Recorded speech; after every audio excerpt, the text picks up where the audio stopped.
Hey everybody, Sprocket here. If any of you have watched my channel and the videos in it, you'll recognize this car. It's my '69 Buick Skylark. And as with, I'm sure, many people out there with their projects, when they sit for a while they become storage area. And sorry about the lighting, but the sun's coming through the garage. So you can see, I haven't really touched it in oh good grief, probably a year. But I finally cleaned out around it, so I can finally do something with it.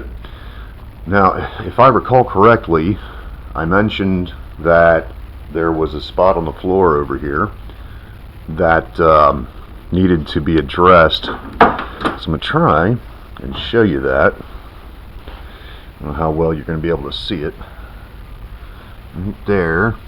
Let me see if a little light will help. Hey, there we go, kinda.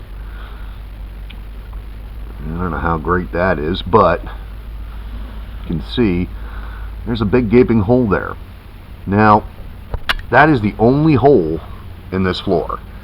Unfortunately, that is also right where the floor brace is and the body mount. So, I think I had shown you, yeah, it's on the other side, but I'll go around the other side here, I'll show you again. Yep, like I said, became storage tray for everything and anything. Of course, those are pieces from inside, the shroud and the condenser for the AC, which I'm not going to be putting back on because this system is so antiquated, it just wouldn't be worth it. So, as you can see, I have a pile of parts in the back seat, and guess what? There's more in the front. So basically what I'm doing, this is the piece that goes in the hole that you saw over there. This right here is that area. So what I need to do, this is a splice, that's why it's shaped the way it is right here, is I'm going to have to cut that side out, cut the piece out, pull the body mount. I'm going to have to lift the car so I can get this piece in its place. I'm sure there are some spot welds between that and the actual floor pan that I'm going to have to drill out. Weld that all back in there so that way I can then patch the floor over top of it.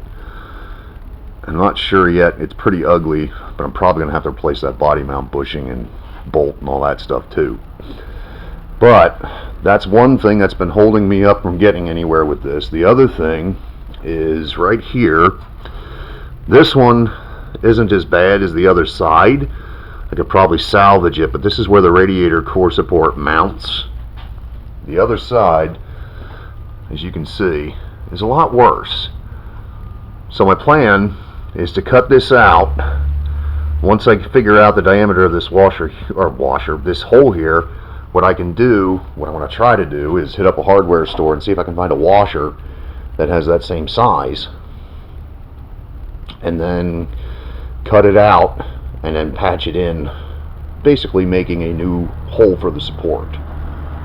But before I get to any of that, I need to clean up and organize everything that's here.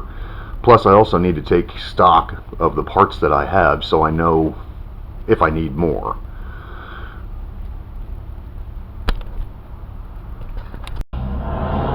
Check it out, I found the engine again. Yeah, all I'm basically doing is just going through the stuff that I have stuck on top of this thing, and what's pertinent, what is actually a part for the car, what is not.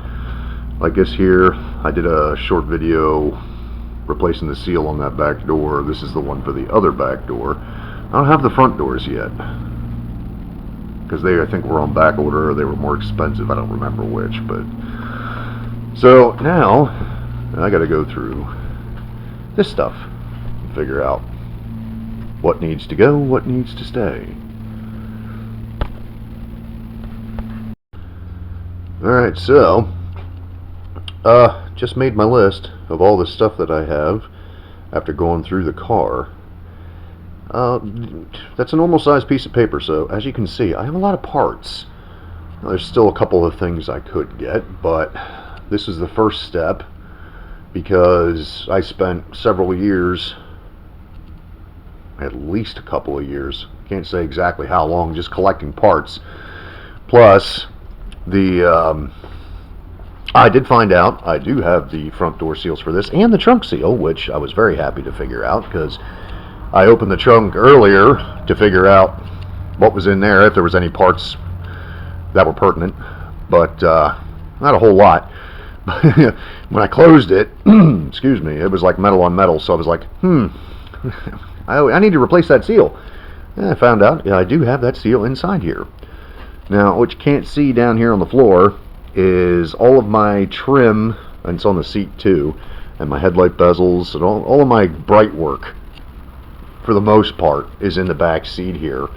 Now, the stuff that goes here, and, you know, and all these spots around the roof line, and around here, of course, I only pulled this off so I could see if there was any rust underneath of it that I would need to repair. So, the answer to that was no, obviously, because you can see it's in pretty darn good shape. So I just need to put that back on, and I'm not going to bother taking the other side off. But yeah, like I said, let's see. Oh, here's my cowl. You can actually see it, oh, of course, and the dash, which you can only see a little bit of it over there, but the rest of it's covered up. That was to protect it while I was working on this piece here, and up here, and I have to revisit all of this, because this was originally a vinyl top car, and this is all rotten. I'm hoping the back is not as bad as this is, but regardless, you can see it's pretty pitted up in here, and the hard part for me is going to be not destroying these little tabs for the windshield trim. But yeah, let me show you the hole on the other side. In my glorious Buick 350, which has some pretty darn good torque considering it's stock. But yeah, you can see right here, I have some repair to do.